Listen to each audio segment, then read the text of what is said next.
नमस्कार दोस्तों।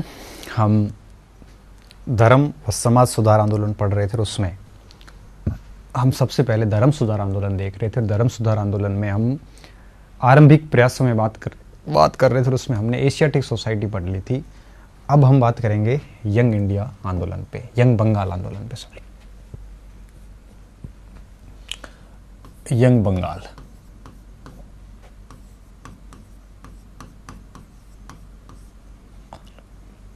आंदोलन भी कह सकते हो, अभियान कह सकते हो,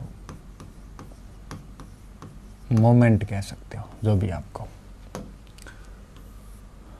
ठीक है।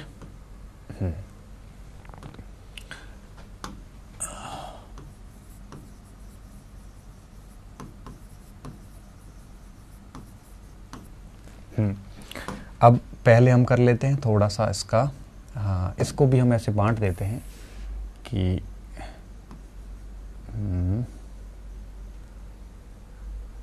इसको ऐसे सीधा कर लेते हैं। स्थापना पहले देखते हैं और फिर इसके उद्देश्य देखते हैं, ठीक है। हाँ, तो सबसे पहले मैं समझा देता हूँ कि स्थापना किसने की और एम्स क्या था, इसका उद्देश्य क्या था, तभी हमें आगे की बात समझ में आएगी अच्छी तरीके से, अदरवाइज आएगी नहीं। इसकी स्थापना की थी आपके हेनरी विवियन डेरोजियो ने। डेरोजियो बेसिकली कलकत्ता में पैदा हुआ था और कलकत्ता के अंदर यूँ कहिए कि एक इसके पिता पुर्तगाली थे और माता भारतीय थी, और इसलिए इंडो पुर्तगीज़ नागरिक बोलते हैं हम इसको। तो पुर्तगीज़ था, इसका ब्रिटेन से कोई लेना देना नहीं था, और पुर्तगाल और ब्रिटेन के आपस में हमेशा से एक रही है, प्रतिद्वंद्विता रही है, प्रतिस्पर्धा रही थी, चाहे वो नौसैनिक मामलों में रही हो, चाहे समुद्री सीमाओं को लेकर रही हो, भौगोलिक खोजों को लेकर भी इनकी कंपटीशन रहा था। तो पुर्तगीज़ नागरिक और भारत दोनों का मिश्रण हो गया और दोनों ही अंग्रेज़ों से नफरत करते थे। तो ये व्यक्ति भी, हेनरी विवियन डेरोजियो भी अंग्रेज़ों से विशेष टाइप की नफरत करता था। आगे देखिए क्या हुआ। अब ये व्यक्ति, ये हेनरी विवियन डेरोजियो जो है 1826 के अंदर उसमें हिंदू कॉलेज जो राजा राम मोहन राय ने स्थापित किया था, राजा राम मोहन राय में पढ़ते हैं उसको उसके अंदर असिस्टेंट हेडमास्टर के पद पे लगता है, मतलब शिक्षक बनता है वहाँ पे जब ये शिक्षक बनकर गया तो वहाँ पे बंगाल के हज़ारों युवाओं से सीधा संपर्क हुआ, क्योंकि कॉलेज में हज़ारों युवाओं पढ़ते थे।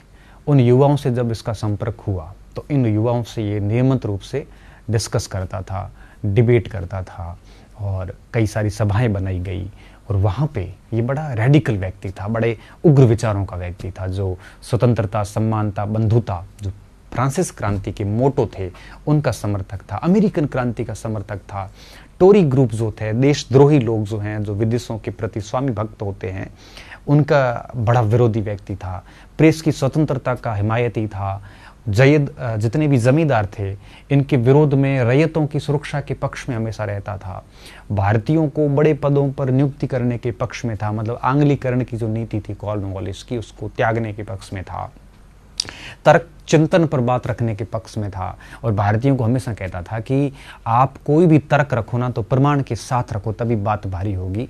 तो इस तरह से बड़े स्वतंत्र विचारों का व्यक्ति था और युवाओं में वही प्रवृत्ति डालना चाहता था, और इसी वजह से डिबेट वगैरह ये कंटिन्यू करवाता था। एकेडमिक एसोसिएशन बनाई 1828 के अंदर, और उसी एसोसिएशन के माध्यम से वो इन विचारों का प्रसार करता था।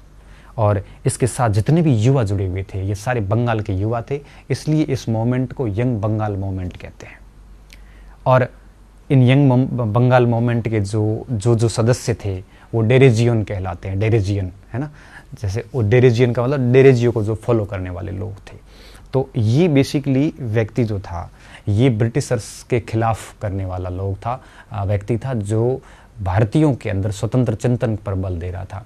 इसने डिबेटिंग गल्प में एक बात भी कही थी कि हम लोगों को हिंदू धर्म की, परंपरागत हिंदू धर्म की जो कुरीतियां हैं उनको दूर करने के लिए हमें परंपरागत हिंदू धर्म से पूर्ण रूप से नाता तोड़ना होगा, हमें सामाजिक बंधनों से बाहर आना होगा। तो कुछ ज़्यादा ही क्रांतिकारी हो गए थे, और इस वजह से 1831 में उसको कॉलेज से बाहर कर दिया गया। और जब 1831 में कॉलेज से बाहर किया गया तो उसके कुछ ही महीनों बाद इसकी डेथ हो गई थी और फिर 1831 के अंदर ही डेथ हो गई थी इसकी। और बीच में कुछ पत्र पत्रिकाएं भी चलाई इसने, जैसे चलाई मतलब संपादन किया, चाहे वो आपके ईस्ट इंडिया पत्रिका हो, चाहे आपके कलकत्ता गेजेटियर हो, है ना, बहुत सारी पत्रिकाओं का संपादन भी किया। तो ये व्यक्ति था जो स्वतंत्र विचारों का व्यक्ति था। इसी का आंदोलन यंग बंगाल आंदोलन कहलाता है। जैसा कि सुरेंद्रनाथ बनर्जी कहते हैं कि यह व्यक्ति जो है वो हमारी पीढ़ी का पिता था, हमारी जाति का पिता था, हमारी पीढ़ी का अग्रणी व्यक्ति था, जिसने बंगाल में सबसे पहले इस प्रकार के सामाजिक परिवर्तनों के या सामाजिक धार्मिक सुधार आंदोलन की बीज जो बोया था बंगाल के अंदर, वो इस व्यक्ति ने बोया था। ठीक है, तो इस व्यक्ति का जो समूह था उन्हें यंग बंगाल कहा जाता था, युवा बंगाल कहा जाता था। इसका प्रभाव देखिए, जब ये इसकी मृत्यु हो गई तो 1834 के अंदर बम्बई में भी यंग बम्बई मूवमेंट चला था। वहाँ पे भी एल्फिंस्टन कॉलेज की स्थापना हुई थी, वहाँ पे भी साइंस एंड लिटरेसी क्लब बना था। तो कई सारी चीज़ें जो हुई थी, तो ये व्यक्ति बड़ा प्रेरणादायी व्यक्ति था और बंगाल में युवाओं के लिए ये एक आदर्श था उस समय। 23 वर्ष की उम्र में मृत्यु हो गई थी, परंतु 23 वर्ष में इतना कुछ कर गया कि आज हमको पढ़ना पड़ रहा है। ठीक है, तो थोड़ा सा परिचय लिखते हैं हम इसका, यंग बंगाल आंदोलन का। यह आंदोलन हेनरी विवियन डेरोजियो द्वारा कलकत्ता में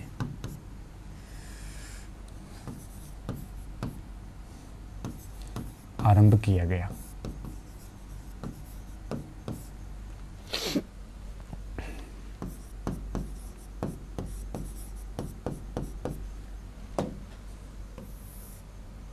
ठीक है,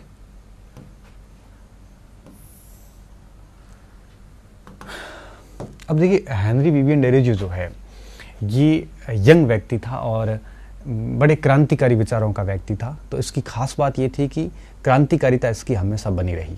ठीक है, और ये व्यक्ति मूल रूप से हम कहें तो ब्रिटिश विचारधारा का हमेशा से विरोधी रहा था।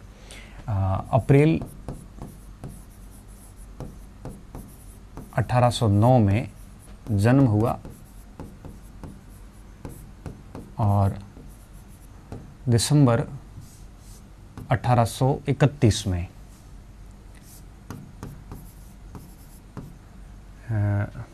कितने साल हो गए, 10 और 11 और 10 21 22 23 वर्ष में हैजे से देहांत हो गया।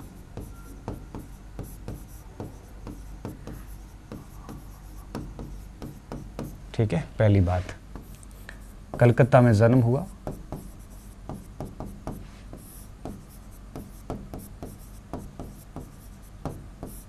अगली बात, पिता पुर्तगाली व माता भारतीय।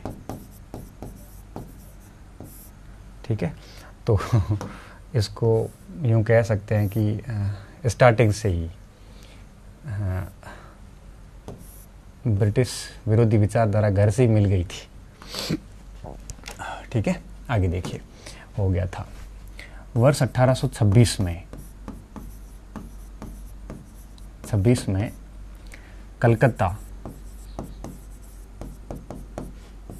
स्थित हिंदू कॉलेज, ठीक है, हिंदू कॉलेज की डिटेल हम राजा राम मोहन राय में देखेंगे। कॉलेज में शिक्षक नियुक्त हुआ।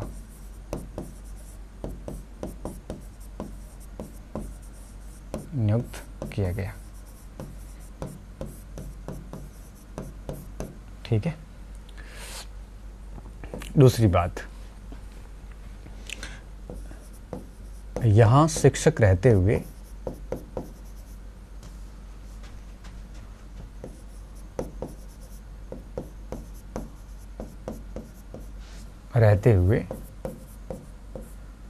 वर्ष 1828 में एकेडमिक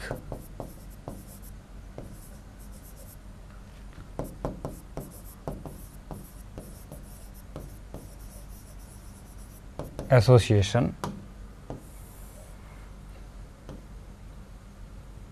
का गठन किया।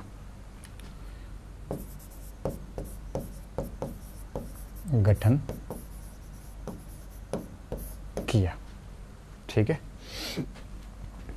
एकेडमिक एसोसिएशन का गठन किया। ठीक है, जिसका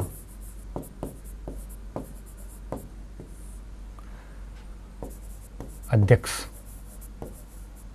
स्वयं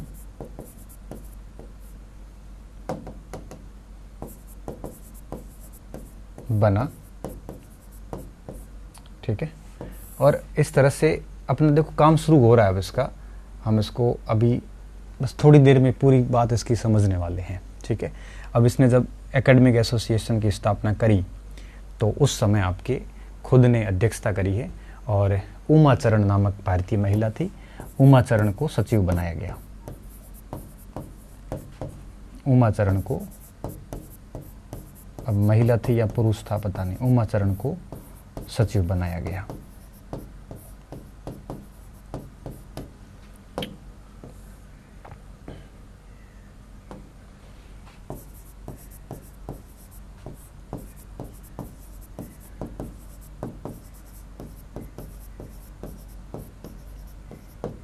अन्य सदस्य के रूप में, अन्य कई सदस्य थे इसके साथ में, बंगाल के कई युवा थे। अन्य सदस्य के रूप में अब हम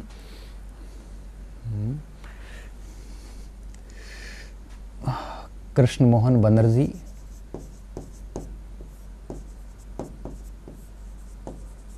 ठीक है, कृष्ण मोहन बनर्जी,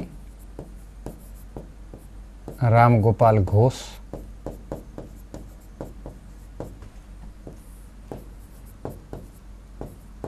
रशीक मलिक,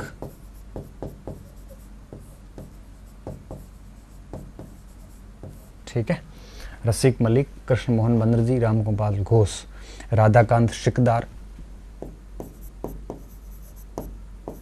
राधाकांत शिकदार, सिकदार, हर्षचंद्र, ठीक है, ये सारे इसके क्या थे, सदस्य थे। अब देखो क्या हुआ, तो इस तरह से हेनरी बेबिन डेरोजियो धीरे धीरे आगे बढ़ रहा था और 1828 में जब एकेडमिक एसोसिएशन बनाया तो इस एसोसिएशन के बैनर तले ये कई सारी गतिविधियां करवाता था, कई सारे और छोटे छोटे संगठन बनाए। ठीक है, कौन से बनाए देखिए आगे, लिख लीजिए आप इसको।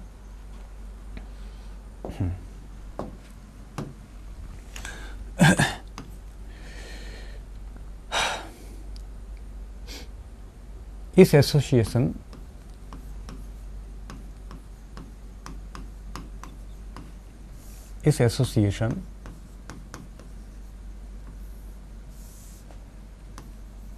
के अधीन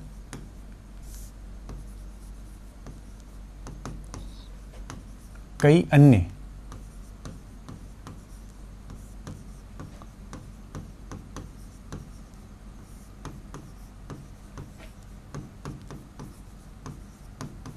क्लब बनाए, जिनमें अब जिसमें आपके चाहे डिबेटिंग क्लब हो, चाहे बंग हित सभा हो, चाहे वो आपके एकेडमिक एसोसिएशन साइंस का डिपार्टमेंट हो, जिसमें आपके एंग्लो हिंदू एसोसिएशन हो, एंग्लो हिंदू एसोसिएशन, ये एक इसका संगठन था। एक था आपके बंग हित सभा,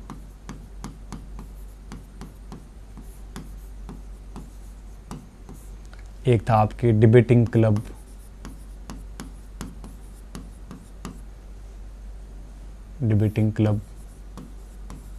है ना।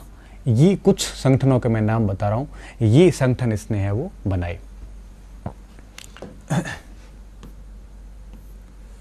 पूछ लेते हैं कई बार कौन सा संगठन हेनरी बेबिन डेरोजियो से संबंधित नहीं था वगैरह वगैरह, है ना, तो इसका ध्यान रखना, संगठन बनाए। इन संगठनों के माध्यम से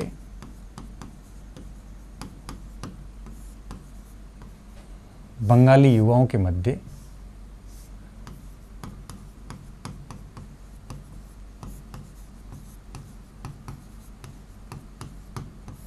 में निम्न विचारों का पोषण करता था।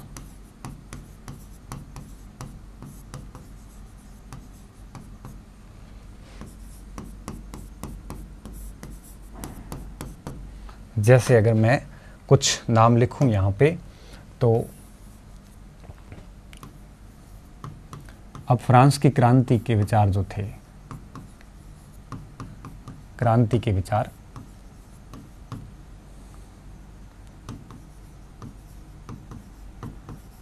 समानता, स्वतंत्रता व बंधुता, इसका पोषण करता था युवाओं में। प्रेस की स्वतंत्रता पर बल देता था, क्योंकि उस समय प्रेस पर प्रतिबंध लगे हुए थे।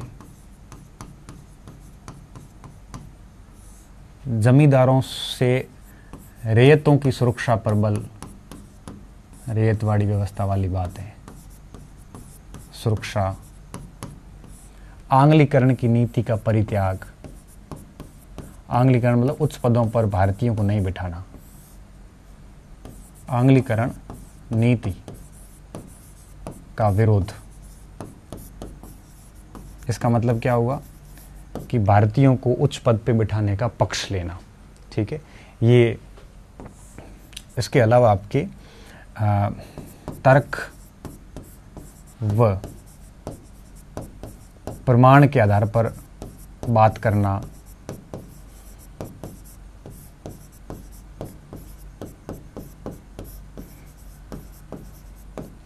स्वतंत्र चिंतन,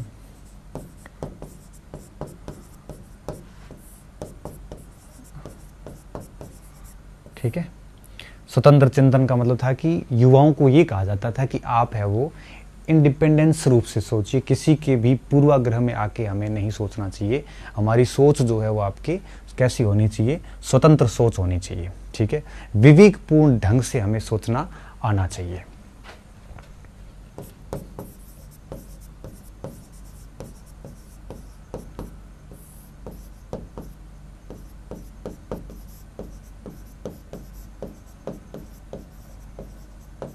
ठीक है, और हम लिख सकते हैं कि परंपरागत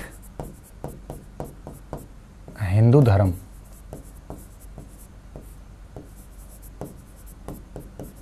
में कुरीतियां इस कारण इससे संबंध विच्छेद करना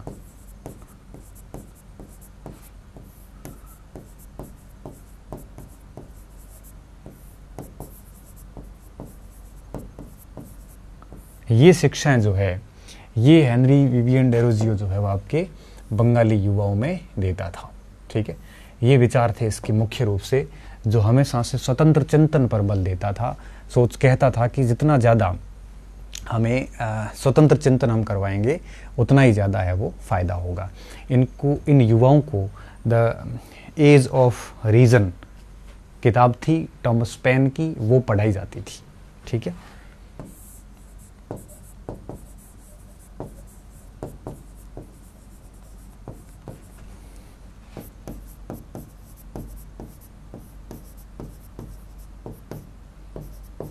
पुस्तक पढ़ाता था। ये जो कार्य हुए ये बड़े क्रांतिकारी कार्य थे उस समय भारत जैसे देश में। उस समय जब आपके जॉन एडम्स ने प्रेस पे प्रतिबंध लगा दिए हो, रैयतों की हालत भू राजस्व नीतियों के कारण बहुत बर्बाद हो रखी थी, प्रशासन में भारतीय व्यक्ति नहीं थे, तर्क के आधार पे कोई बात नहीं कर सकता था, ऐसी स्थिति में फ्रांस की क्रांति का समर्थन मतलब इंग्लैंड का सीधा विरोध था। और टोरी ग्रुप का विरोध, जगह नहीं है यहीं लिख लेता हूँ। टोरी का मतलब होता है जो देश का नागरिक होके दूसरों के साथ देशद्रोही, जैसे हम कह सकते हैं। अमेरिका में ये शब्द निकला था, टोरी ग्रुप बनाया गया था, जिसमें जो स्वामी भक्त होते थे, इंग्लैंड के जो भक्त थे, उन्हें टोरी कहा जाता था, उनका विरोध करना, ये सारी चीज़ें इसने सिखाई थी। और इसलिए हम क्या कहते हैं कि इन चीज़ों के कारण, इनके कारण इसको डिबेटिंग क्लिप, इस कारण इसको आधुनिक भारत का पहला राष्ट्रवादी कवि कहा जाता है। क्या कहा जाता है? पहला राष्ट्रवादी कवि कहा जाता है।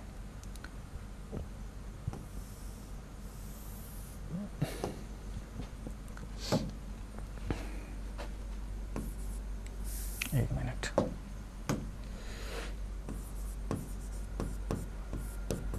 उक्त विचारों के प्रचार के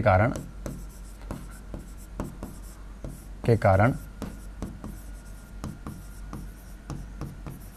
डेरोजियो को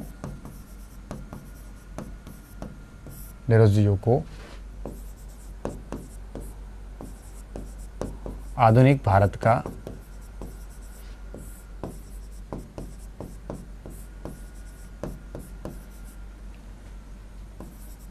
प्रथम राष्ट्रवादी कवि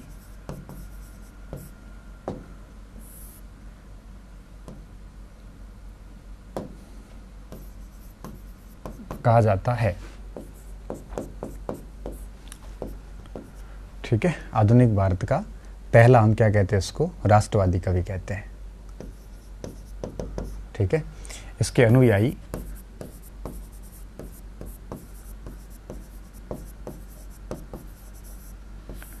डेरेजियन अथवा यंग बंगाल कहलाते हैं, बंगाल कहलाते थे।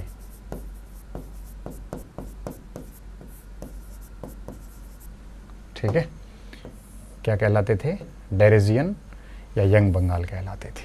तो अब आपको यंग बंगाल की बात समझ में आ गई होगी। ये यंग बंगाल को ये बातें सिखाता था। ठीक है, और इस प्रकार के उग्र विचारों के कारण इसको धीरे धीरे क्या कर दिया गया?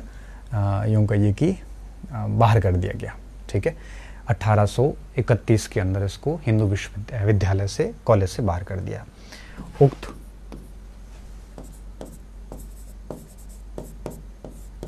प्रकार के उग्र विचारों के कारण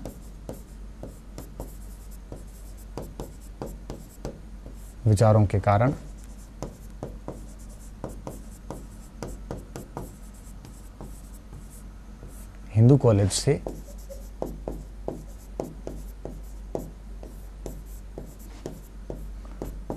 (1831) में निष्कासित कर दिया।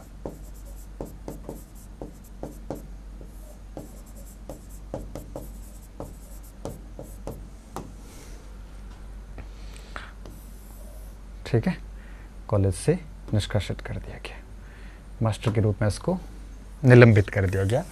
तो कई संगठन बनाए, ये संगठन थे, इन संगठनों के जरिए इन विचारों का प्रचार था और इसका ये परिणाम था। आगे क्या हुआ देखिए, हम बहुत ही पॉइंट टू पॉइंट चल रहे हैं। स्थापना हो गई और इसके उद्देश्य भी हो गए, इसके संगठन भी जो थे वो भी हो गए, और ये सारी चीज़ें यहाँ पे सामने आ जाती है। ठीक है, अब देखो आगे क्या हुआ। अब इसको यहाँ से जब निकाल दिया गया तो सीधी सी बात है कि कहीं ना कहीं तो ये जाएगा ही, और जब यहाँ से निकाल दिया गया तो उसके बाद इसने क्या किया? इसके बाद ये वो आपके छोटे मोटे पत्रों का संपादन करता रहा। यहाँ से निष्कासित होने के बाद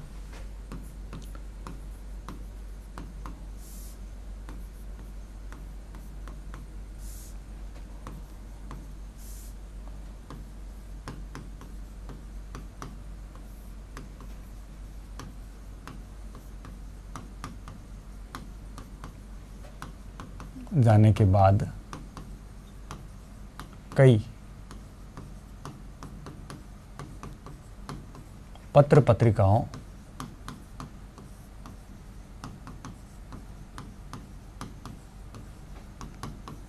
का संपादन किया,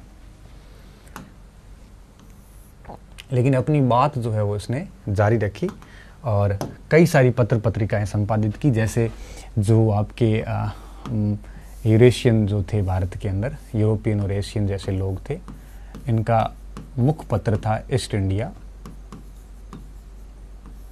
के मुखपत्र ईस्ट इंडिया, इसका इसने क्या किया, संपादन किया। इसके अलावा हम अगर देखें तो इंडिया गैजेट,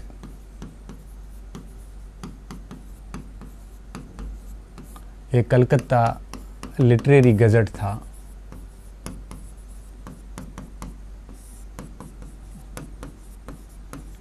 ठीक है, लिटरेरी गजट। और इसके अलावा आपके कैलिडो, एक मिनट, एक बंगाल एनुअल भी था,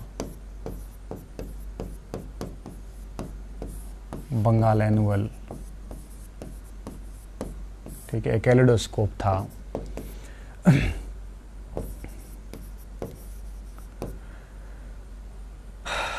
कैलिडोस्कोप।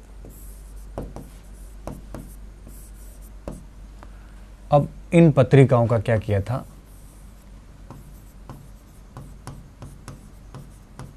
उक्त पत्रों का संपादन किया, ठीक है। और दिसंबर 1831 में इसका देहांत हो गया।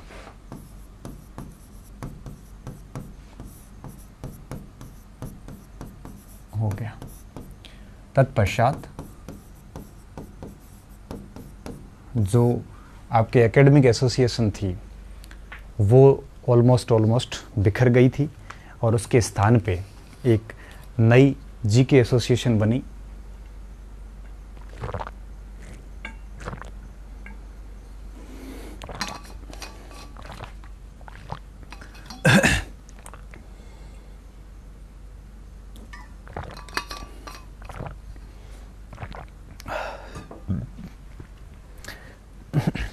अब क्या है कि 23 वर्ष के कार्य है इसके, 10-15 साल का तो कार्य रहा ही रहा है।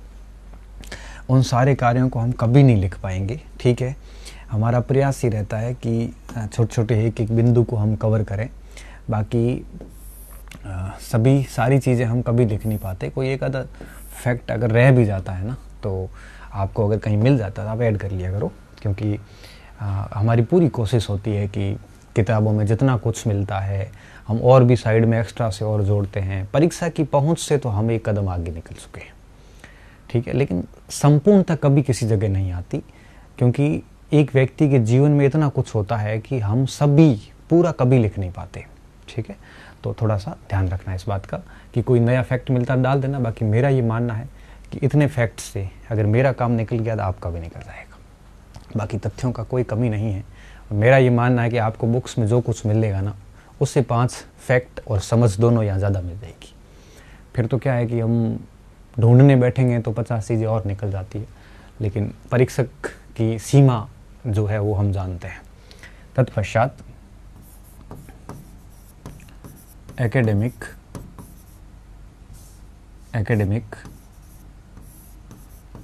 एसोसिएशन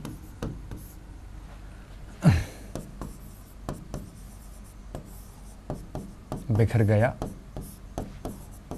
परंतु इनके शिष्यों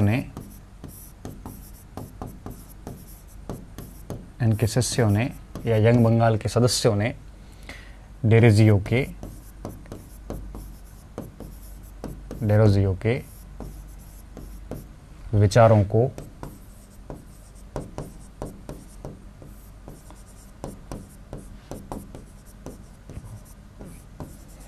निम्न कार्यों के माध्यम से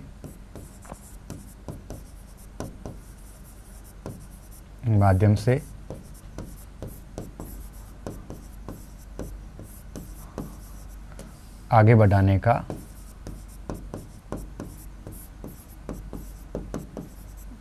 का प्रयास जारी रखा।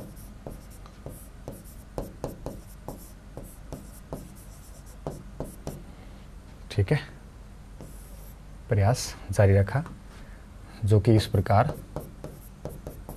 थे। अब कुछ इनके शिष्यों के प्रयास, ठीक है, ये शिष्यों के प्रयास है जो इसके मृत्यु के बाद किए गए, ठीक है। तो यहाँ तक बात समझ में आ गई ना। तो हम आगे लेते हैं कि इनके शिष्यों ने क्या क्या कार्य किए, ठीक है। अब शिष्यों की तरफ से पहला कार्य हम मानते हैं the society for the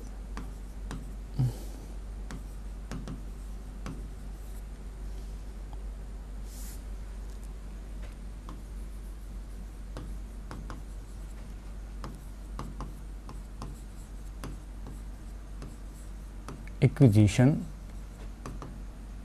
Society for the Acquisition of General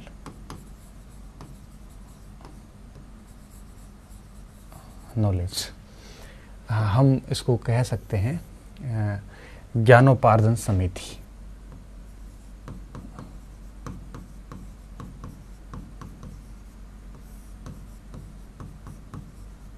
कई किताबों ने इसके संस्थापक डेरिजियो को ही बताया है, लेकिन नहीं है, क्योंकि इसकी स्थापना 1838 में डेरिजियो की मृत्यु के 7 वर्ष बाद हुई थी।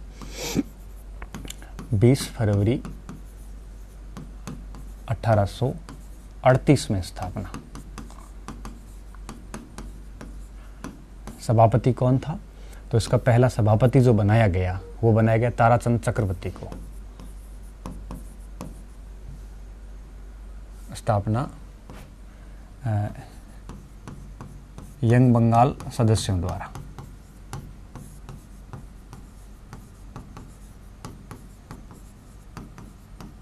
ठीक है ना। सभापति कौन बना? ताराचंद चक्रवर्ती। ये सब यंग बंगाल के सदस्य थे, ध्यान रखना। ठीक है, ये बना इसका पहला सभापति ताराचंद चक्रवर्ती तथा सचिव प्यारीचंद्र मित्र, पीसी मित्र बोलते हैं हम इसको, प्यारीचंद मित्र। ठीक है, ये इसकी स्थापना, ध्यान रखना, जीके सोसाइटी जो थी, सोसाइटी ऑफ जनरल नॉलेज ही बोलते कई बार इसको, इसके सदस्यों ने की थी, न कि इसकी स्थापना डेरेजियो ने नहीं की थी। इस बात का स्पेशली ध्यान रखना। और देवेंद्रनाथ टैगोर जो उसके सदस्य थे।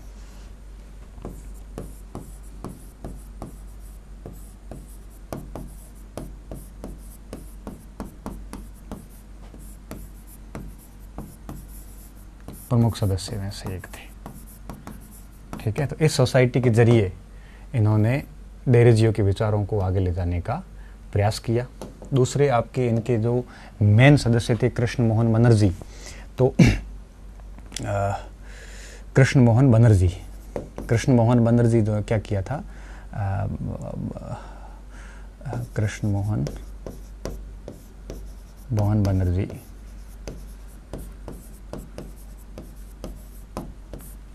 बनर्जी इन्होंने ईसाई धर्म ग्रहण कर लिया था। ठीक है, इन्होंने दो कार्य किए थे।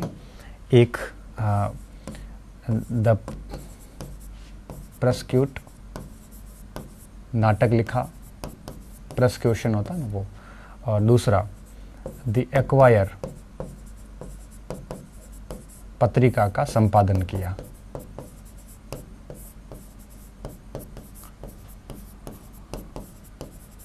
अंग्रेजी पत्रिका थी ये।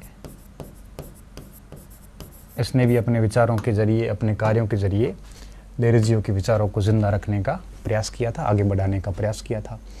इसके अलावा आता है दक्षिण राज मुखर्जी।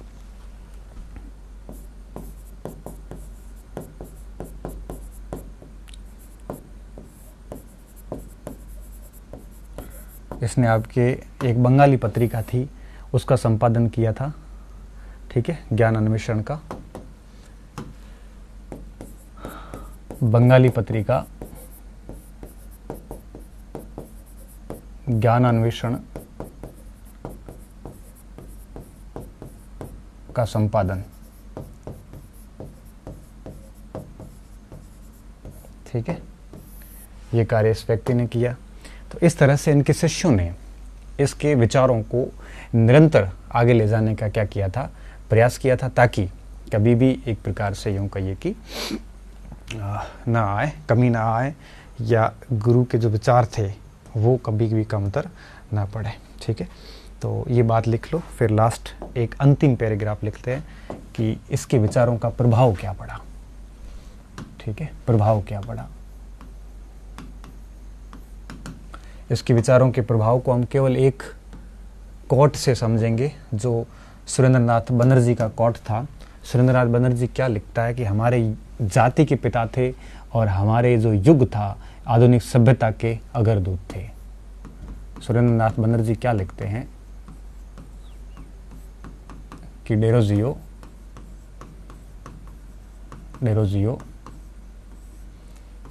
हमारी सभ्यता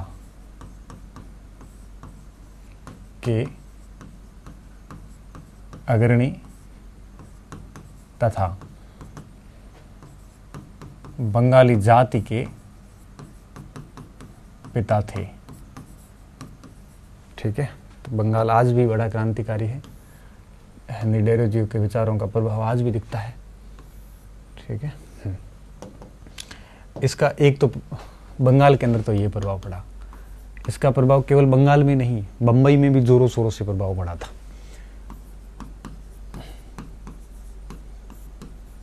बंबई में भी इसका प्रभाव पड़ा।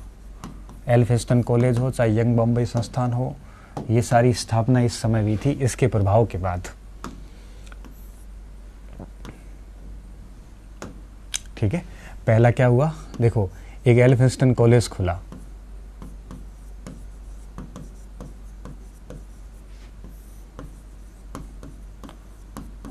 इसको आगे भी देखेंगे। सन मुझे जहाँ तक याद आ रहा है 34 ही है, फिर भी आप एक बार चेक कर लेना अगर 34 ही है। वैसे गूगल पे देख लेना, कोई ऐसा छोटा मोटा पॉइंट आता है तो। और हाँ, यंग बॉम्बे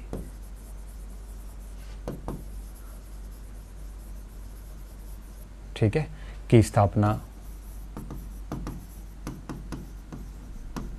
और इसके अलावा स्टूडेंट लिटरेरी व एंड साइंटिफिक सोसाइटी, स्टूडेंट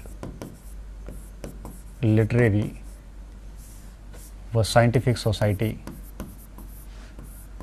व साइंटिफिक सोसाइटी की बम्बई में स्थापना, ये सारे हेनरी डेरोजियो से प्रभावित थी सोसाइटी की स्थापना। क्लियर।